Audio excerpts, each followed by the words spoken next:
This episode is brought to you by two books, Make Space to Lead by Tutti Taygerly and Conversations, How to Manage Your Business Relationships One Conversation at a Time by yours truly, Ivan Farber. Both are available on Amazon, Audible, and Kindle.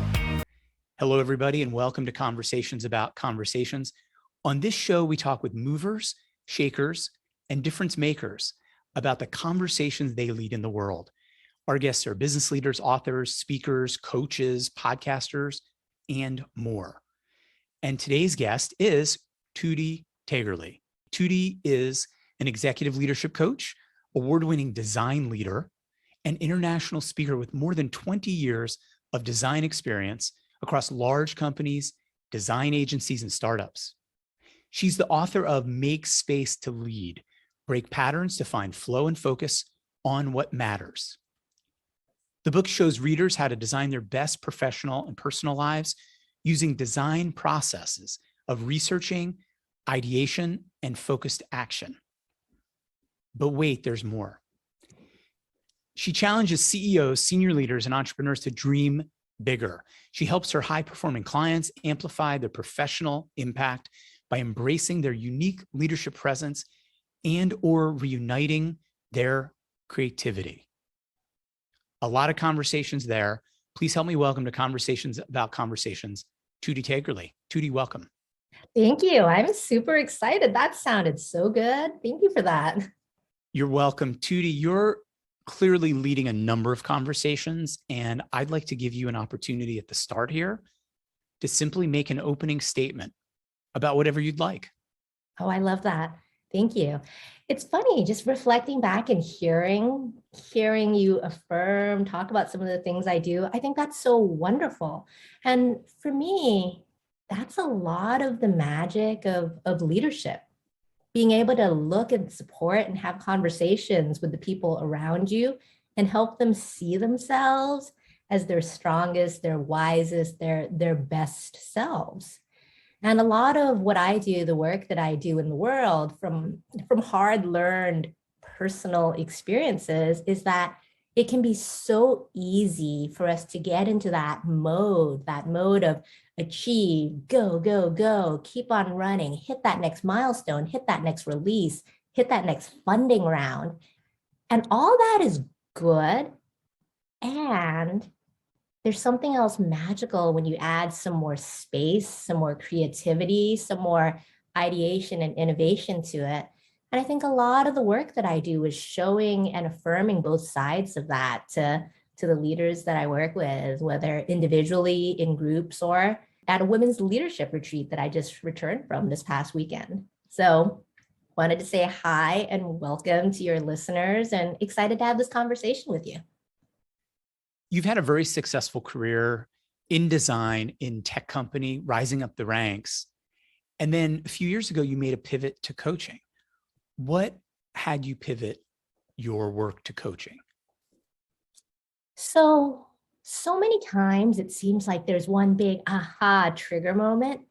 And I think it was a building over time with, a last trigger year. I had my first executive leadership coach probably about 12, 14 years ago. And I found that experience to be transformational.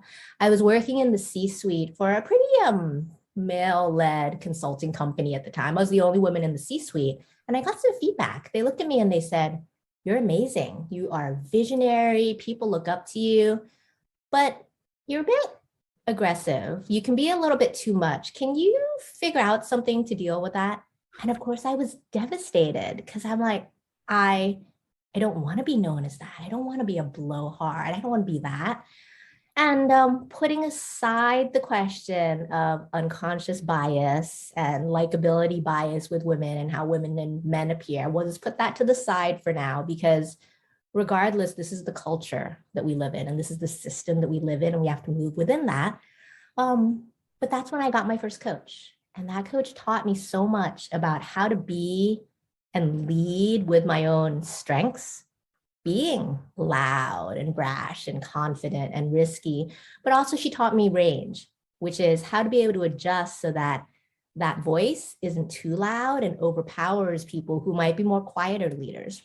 And so that was my first taste of this is what a coach could be like. And since then, I've probably had maybe 10 or more different coaches. And what I found through after I got my coach, I stayed in corporate for probably another 8 to 10 years. And what I found is that I was gravitating more and more towards building culture, building processes, building teams, making sure that people thrive, and also spending a lot of my time launching pretty large products. But I was finding my heart going more and more to the people in the building. So that was when I knew I wanted to go deeper into leadership coaching and to helping people. I ended up leaving my last corporate job at Facebook after a pretty tumultuous year. And this was the trigger of some personal events where my father-in-law passed, and I'd known him since I was 18. So he felt like my American father. I got divorced. My kid's dad left the marriage.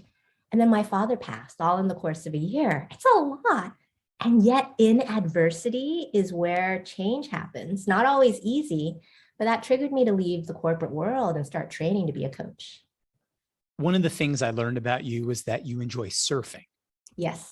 And that it's played a role in the development of your philosophy. Would you please tell us about that? Sure. So I grew up with a tiger mom, just very much an Asian tiger mom who taught me a lot of fantastic things. And these are things that I hear reflected in a lot of Asian women that I speak to and interview, because that's the next book that I'm working on. But it really is this kind of immigrant mentality to work hard, drive more, maybe put your head down, be quiet, and keep on going, going, going. Keep on learning, keep on grinding, just hustle, hustle, hustle. And I learned that lesson well. I was a good student. And I did that through my education and probably through about, probably a good 10, 15, 20 years of my corporate life. The one thing that I found that didn't fit into that mold was surfing. Because you see, no matter how many hours and like striving and trying that I put into it, I really wasn't very good. But the craziest thing was that it didn't matter because I was spending time out in the water. I learned to surf with a group of women in Southern California called HB, Huntington Beach Wahine Kai, Women of the Ocean. And there was something about just the pure joy and fun and beauty and, rolling out in the waves and the sea life that kind of was the first portal for me to realize that, hey, this is okay. Normally if I take on something new, there would be a part of me that would say, all right, could you be a pro surfer? Which is, I realize, utterly ridiculous to say, but this was the conditioning of how I grew up and what my parents thought was best for me at the time. And that was the first time I could let that go and be like, you know what? I am going to be a messy, bad surfer for the rest of my life. And it's okay because I'm going to really enjoy it. So that was really the first portal into that, of which coaching and kind of more of this transformation journey has taught me more. And I find like that's such a valuable lesson for leaders today. It's not all of one, it's not all of the other. It's figuring out contextually what's the right place to be in for each individual decision or each individual season. I believe you have an acronym that SURF stands for. Yes. What is that? You are good. So I use the acronym SURF because oftentimes when we are in firefighter mode, busy mode, prepping for that presentation, we can get in really charged, triggered states. And it can be exciting and fun when we're at our best. And it can be overwhelming and stressful and full of anxiety when we're not at our best. So I think a lot of SURF and using the SURF acronym, the S stands for stop. Stop for a moment and kind of do a check about, hey, where are you? What does it feel like in your body? What's my excitement level? Is there any fear here? Are there any negative emotions here? Because it's always better, I believe, to lead from hope and excitement and creativity rather than from fear.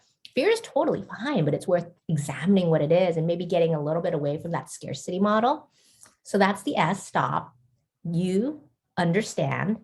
what is it that's happening here? Getting really curious to be like, what is happening with my feelings, with my emotion? Is my heart beating faster? What is happening with the people around me? Is the way that I'm behaving impacting them? So a lot of understand, which comes from curiosity. The R I love because the R in the SURF acronym is re. And for me, I'm a little bit of a rebel. I like to rebel, but the re for me is a little bit of a choose your own adventure. Spend a little bit of time rethinking, reframing, reconsidering the situation. It's a bit of a push to like go back, think about what it is that you really want. How do you make choices? And then the final F is force or flow, or force and flow, which is for this particular moment, instance in time, what's going to serve you best? Is it structure? Is it more effort, more learning, more like less procrastinating, but just more structure, force into this, more control? Or is it flow? Is it the creativity? Is it the letting go? Is it you're preparing for this big presentation? Force would be, I'm going to run through my slides one last time. Flow would be, hey, I trust that I have it. I might go out and take a walk or run or a shower and kind of just let my subconscious brain act a little bit more. And the F of force and flow is, which one is it that you need right now? Is it more of one? Is it more of the other? So SURF as an acronym is stop, understand, pick your own reword, and then force and flow. I love that. Yeah, well, you mentioned a lot about how you apply design thinking to your coaching, which I think is pretty unique about you. Open question here. What is design thinking and how do you then apply it? Yeah. So at its heart, I think design follows a process that is not that dissimilar to the scientific process. I was just co-teaching a retreat with one of my best friends who's like a PhD neuroscientist. So she comes from a science background. I come from a design background. If I look at the philosophy behind design thinking, it follows a bit of a process. The first is very much empathy and understanding of who the person you're designing the products for might be yourself, especially when we're looking at coaching and transformation, but it might be certain types of people in the world who have problems and needs. But it's really starting with that level of empathy and curiosity. And where it gets really interesting is it's a process of divergence and convergence, divergence and convergence. And divergent thinking is opening up, it's brainstorming, it's ideation, it's generating a lot of different possibilities. And it's to get to this kind of this vision, this dream, this experience of how might you transform people's lives, whatever this problem space is, whether it's you and you're wanting to hit a new career aspiration that is very, very fulfilling, whether it's wanting to do something else, like get a certain title, whether it's starting a company, all of these things. It's finding that vision and then brainstorming and finding all the possible meandering paths towards it. So that's the divergence. And then there's a sense of convergence where you're going to focus, try one small action, a couple of experiments, and just try it and see what happens. Similar to the scientific process, you don't know what the outcome is. Could succeed, it could fail. That's both okay. It's really coming to the curiosity of trying a number of small experiments, seeing what happens, and then iterating and iterating and iterating and repeating this process onwards with a sense of retrospective understanding and learning from it. So that to me is a lot of the heart of design thinking, starting with empathy and curiosity, establishing a vision or a sense of a possible hypothesis of a vision, and then a lot of divergence, convergence, and iteration towards something, some action of it. What do you feel like is the hardest thing about being a coach? I think the hardest thing for me about being a coach is I spent my entire career as a problem solver. People would come to me, the world's biggest brands, and say, where is our brand going to go? What is the future of autonomous vehicles? What is the future of a connected home and a smart kitchen? And I, as well as the designers on my team, we were known for saying, all right, we'll follow the design process and we will give you a solution, a vision. We'll solve that problem for you in partnership, in conjunction, but we're going to give you an answer. And I prided myself on being the problem solver. Coaching is entirely different. I'm not a problem solver as a coach. I'm a person who holds space. The problem with problem solving is that nobody actually wants to listen to someone telling them what to do. The art of coaching is having that person come to the realization themselves, having that person spend enough time with the boss, spend enough time maybe running a number of different experiments, and finally being able to say, all right, I actually love this job and I can find ways to make this work with the problem boss, and I'm going to try ways to communicate. Or, you know what, this isn't worth it. I need to walk away because working with this toxic individual is having a detrimental impact on my health, and I'm never going to get to that promotion, get to that impact if my boss is not supporting me. So the biggest and hardest thing about coaching, I think, is not telling someone what to do, but helping them, holding the space so that they can pull out the insight themselves. So you went from being the problem solver to being the space maker for them to solve the problem. Yeah, that's beautiful. And the other thing that I think is really interesting is it a problem? I think it's also really interesting to hold both things, which is that as leaders, we have strengths, we have things that we're really good at. We've got amazing accomplishments in our path. So we're great just as we are.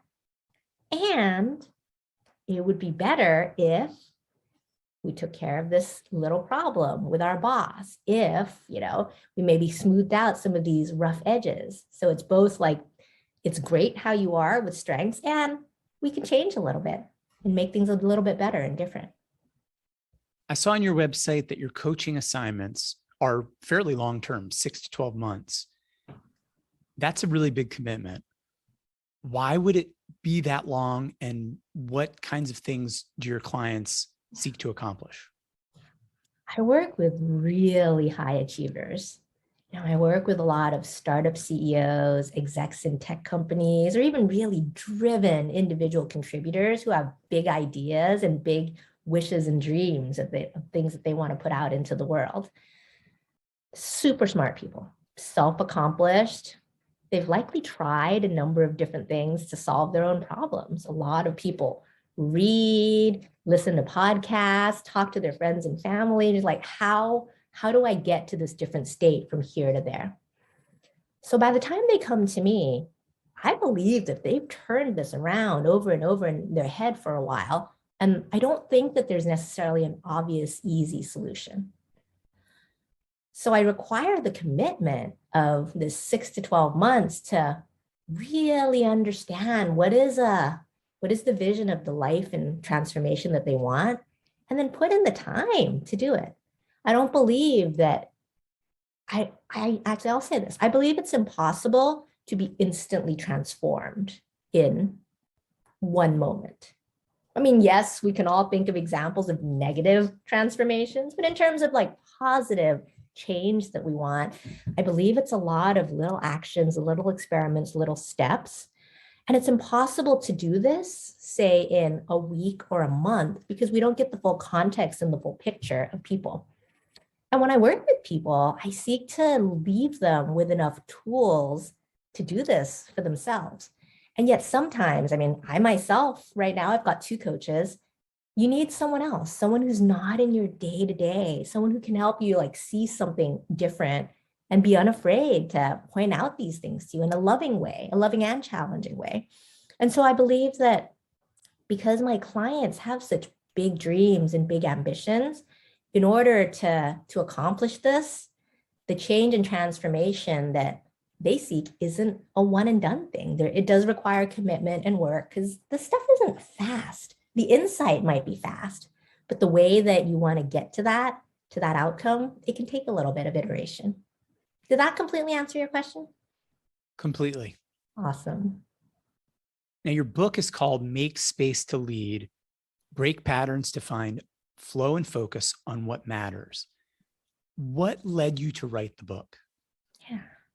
One of the things that I had wanted to be, even in high school before I joined Stanford, was a writer. I was editor of my high school paper and I loved writing, but it didn't feel practical. You know, back to the immigrant mentality and values, it was like, I don't know if that's a job that makes money, and it felt really great for me when I started my journey on this second career. I started a practice of writing every single week. And for me, it was writing to learn, writing to understand, writing to capture this amazing new learnings of what is it like to be a coach? What's the training of that? And then eventually, what are the problems that my clients are encountering? And then some of these weekly writings were personal insights and transformation. Now, I have a blog post on coaching is holding space, not problem solving, kind of the philosophy you and I just talked about. So I realized that I processed through writing. And then I also started to see that some of these blog posts would go viral. It would hit a chord. And that's this amazing feedback loop. If you put things out in the world, you might put hundreds of things out in the world. And what resonates is maybe 2, 3, 4, 5 things, depending on what people read and what the feedback loop back is. So after doing this for a couple of years, I realized that, well, this was all a great scattering of lots of little blog posts and lots of breadth, but I had a yearning to go deeper. And the deeper was last year was, all right, I want to pull all of this together, share some of my journey of how I left the corporate world, because I talk to a lot of people who want to work for themselves, whether it's with their own startup or with a side hustle or something else. So I wanted to share that journey. And I also wanted to share really the practices, how you might do this. What are tools, what are resources that leaders could have to do this on their own? They don't have to work with me. Here's ways that you could do your self-study.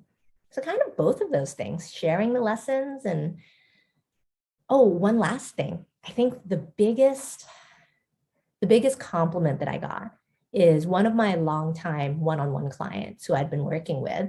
He read the book, and he actually makes an appearance in the book, even though most of the stories are anonymized to protect their privacy. But he read it and he said, "Oh my goodness, as I read this book, I could feel you there kind of coaching me and telling me what to do." And to me, that was the biggest mark, to be able to say, well, I just can't work with that many one-on-one clients. Having the book and having that hopefully be a resource and tool for someone else in their own transformation, in their own ability to pause and maybe be a little bit less busy, be a little bit more spacious. One of the things I've seen you talk about is the cult of busyness. Yes. And on your book summary on Amazon, it says, it's okay to exhale. You need a break from the constant to-do list and milestones and make room for creativity and flow. Pausing and slowing down your thinking actually makes you stronger. And I love that. I love that conversation that you're leading about busyness and making space. It's interesting because so many times when we're about to do something, we kind of are like, all right, we're paused, we're poised, we're about to jump. And there's a lot of like, just an anticipatory inhale. But I think that many of us fail to think about the exhale. So if you focus on your exhale, it's like a,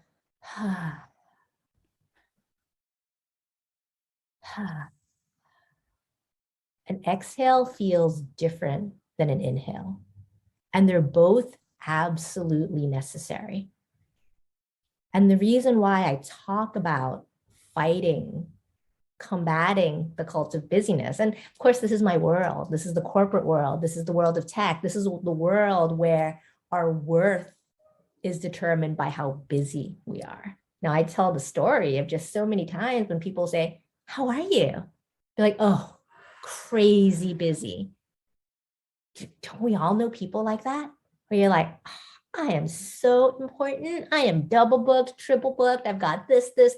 My to-do list is this long. And it can make us feel like, ooh, people want me. I have value. And I think that's true. And I think that there's more, which is why combating the cult of busyness is saying, yes, all of this is good. And there's more. The more being, well, do you need extra space? It's the exhale. And I'd say this past two and a half, almost 2.5 years has given us all a little bit of a pattern break to say, well, what if we don't have to commute? What if we work from home? What if we do less because we can't go out to eat or concerts or say this? And I think this is a collective big exhale. And of course, some of us have been even busier than ever, whether it's first responders or people who are playing double, triple shift as workers and teachers to their students at home. But I think for the most part, most of the people that I talk to, corporate folks, people in technology, can say, hey, is all of this busyness necessary? Hey, am I busy because I'm keeping on doing that repetitive task that I actually am super comfortable with because I know I'm good at it, but it might not be impactful. I'm just kind of like a little hamster on a hamster wheel, running, putting all that activity in, but just staying still. So that I think is the downside, the downfall of the cult of busyness. And pausing to exhale, let's actually pause for a moment, back to that surf, stop for a moment and say, is this where I want to be? Is this the right effort towards the right direction? Sorry, this is a favorite topic of mine, so I can keep going and monologuing on this for hours. Clearly, it's an important conversation that you're leading. Yeah. As a closing question, I want to ask you, what would you like people to do as a result of listening to this conversation? I think I would like people to exhale.